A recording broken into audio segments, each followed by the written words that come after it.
The starship Horizon Drift moved through the quiet lanes of the Helian expanse, its metallic hull gleaming with the last rays of a distant red star. Inside the ship, a human named Aling walked with steady steps, unaware of how much his presence had already changed the life of someone who had been overlooked by nearly everyone she met.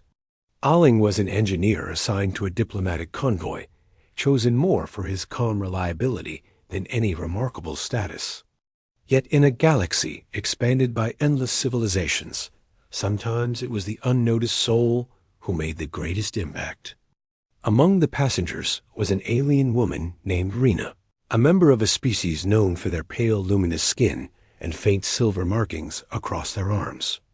Her people, the Vailari, were known for their quiet voices and gentle customs. They were often mistaken as fragile or unimportant by more assertive species, and Rena had grown used to being ignored in most places she visited. She had often walked through busy stations where crowds parted for ambassadors of other races, while she slipped by like a shadow beneath the glow of foreign neon lights. When Rena first joined the diplomatic mission, she carried little expectation of being seen or valued. Her role was small, her voice rarely invited into meetings, her contributions often overlooked by the louder figures who represented dominant alliances. Yet she maintained composure, accepting her tasks and observing details others brushed aside. That quiet attentiveness made her invaluable, though the higher delegates rarely noticed. But one person did. Aling noticed her on the first day. Their initial meeting was simple.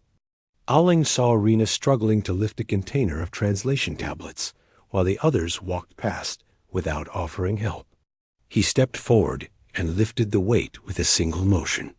He gave her a respectful nod before setting it down in the room where she needed it. She thanked him softly, expecting that small action to be forgotten in moments. But Aling remembered her name, her voice, and even the slight tremor in her hands from the aftermath of carrying too much weight alone. From that moment, Rena found herself quietly marked by gratitude. Over the next weeks, she found more instances where Aling's presence made a difference. He held doors when her hands were full. He adjusted the ship's lighting when he noticed the color spectrum strained her Vailari eyes. He listened when she spoke in meetings, even if no one else did. When delegates discussed crucial topics, he glanced toward her with an expression that invited her opinion, giving her the confidence to speak. This simple recognition meant more than he could imagine. Rena felt something awaken inside her.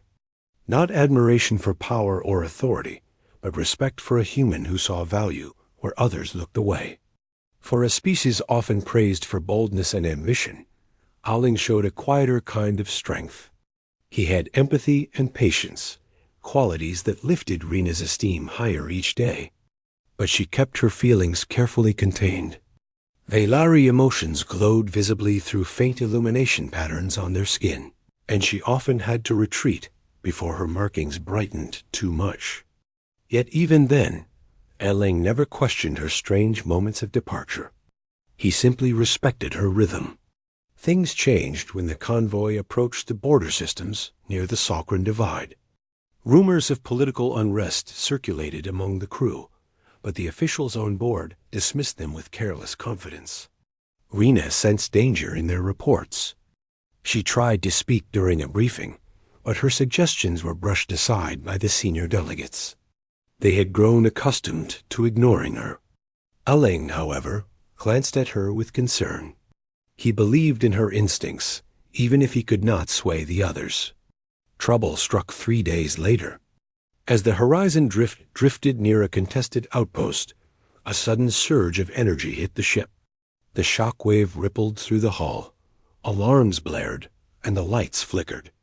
Enemy crafts appeared in scattered formations, each shaped like curved metal fangs. A hostile faction, seeking leverage in ongoing negotiations, had decided to capture the convoy. The ship's defenses were overwhelmed within minutes. With engines failing and communication lines severed, chaos unfolded. The higher delegates panicked. They demanded retreat even when escape routes were blocked. Rena analyzed the incoming patterns, her mind racing. She recognized the formation of the attackers as a rarely used entrapment tactic. If the ship turned toward the narrow asteroid belt on the left, it could evade their locking system. But no one listened when she spoke up. Voices shouted over hers. Orders contradicted one another. Confusion spread. Aling stepped forward and silenced the room. His voice was not loud, but firm. He told them to listen to Rena. The delegates hesitated, surprised that an engineer would interrupt them. But Aling held his ground and repeated that she had a solution. Finally, Rena was allowed to speak clearly. When she explained the maneuver, even the ship's pilot realized the soundness of her plan. With no better options, they followed her guidance. The ship swerved through the asteroid belt, scraping debris and trembling with each tight turn. But the attackers lost lock. The horizon drift emerged battered, but free. The hostile ships scattered, either unprepared to pursue further or unwilling to risk collisions inside the field. For the first time, the crew truly saw Rena's worth. Her knowledge had saved them. Yet the one who looked at her with genuine pride was Aling. After the threat ended, the convoy anchored at a neutral station for emergency repairs. The station was a large structure suspended between drifting ice fragments, its corridors echoing with metallic hums and faint resonances. Delegates busied themselves with negotiations and damage assessments. The crew moved supplies from one chamber to another. Aling helped in the mechanical bay, repairing coolant conduits. Rena stayed quiet through the commotion. She felt relief, but also a strange heaviness. She wandered toward the observation deck, where a large transparent wall revealed the frozen expanse outside. The light of distant stars shimmered against her glowing markings. She felt more visible than ever, but also more vulnerable. Aling found her standing alone. He approached with careful steps. He did not ask if she was all right, because he sensed she needed space to speak first. Instead, he stood beside her, looking at the same icy horizon. She appreciated his silence.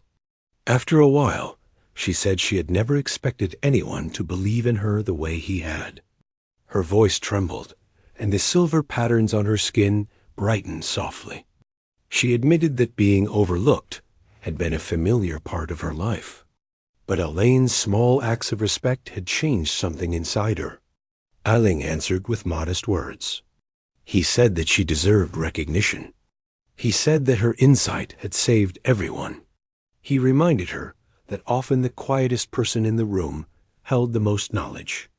Rena turned to him, her eyes lingering on his face. She told him something she had never voiced to anyone.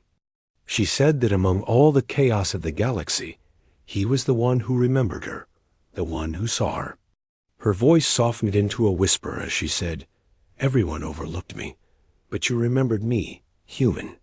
The words carried weight deeper than simple gratitude. Aling felt a surge of emotion he struggled to name.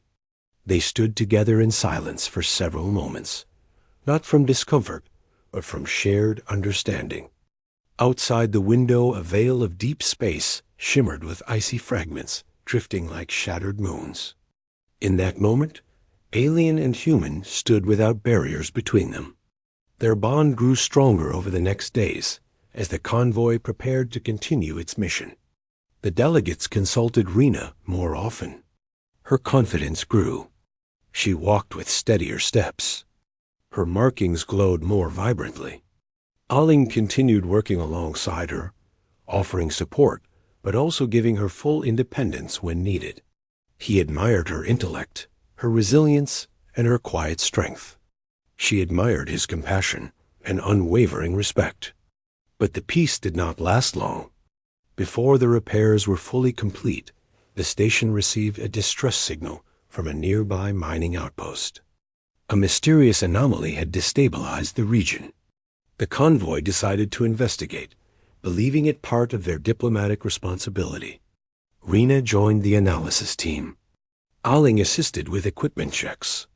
Together, they boarded a shuttle and headed toward the outpost, surrounded by drifting mineral shards. The anomaly turned out to be a gravitational rift caused by experimental machinery mishandled by the miners. The rift warped space around it. Structures collapsed. Miners were trapped behind fractured tunnels. Sensors malfunctioned. The team had to navigate unstable corridors filled with floating debris. Rena's knowledge allowed them to map safe routes. Elaine's technical skill stabilized failing support beams. At one point, a collapsing ceiling almost crushed several miners, but Aling pulled them to safety just in time. During the rescue, Rena became separated from the group when a tremor shook the tunnel. She stumbled into a chamber where the gravity warped violently. She struggled to stand upright as objects floated in unpredictable patterns. She tried to call for help, but interference blocked her signal. Her vision blurred from the gravitational strain. Her markings flickered dimly. She feared she might collapse. Aling found her just as she sank to her knees. He fought his way through the unstable field and reached her. He shielded her with his body as he activated a stabilizer device. The rift's effect lessened enough for her to breathe again. She looked up at him with gratitude, so deep her markings glowed with radiant intensity. He held her steady until the phi.